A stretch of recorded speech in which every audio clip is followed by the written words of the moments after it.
আসসালামু আলাইকুম রহমতুল্লাহি ওয়া বারাকাতুহু। কি অবস্থা সবার, কেমন আছেন সবাই? আশা করি সবাই অনেক ভালো আছে।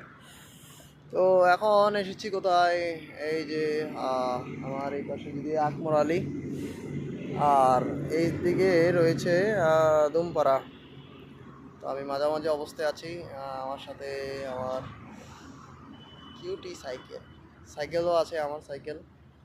তো আসলাম ঘুরতে, বলে যে যাচ্ছি যেমন এখান থেকে একটু আসে একটু দেখি যে পরিবেশটা কেমন, যে বৃষ্টি হয়েছে, ভেজা শহর, আহ, প্রচুর ফাঁকা। তো আসলে সাগর পার অনেকে অনেক টাকা খরচ করে আসে ঘুরতে। সো আসলাম একটু ঘুরতে মনের শান্তির জন্য। এই যে কন্ডিশন, এদিকে ঝাউ বাগান রয়েছে। তো ঠিক আছে, সবাই ভালো থাকবেন। আসসালামু আলাইকুম।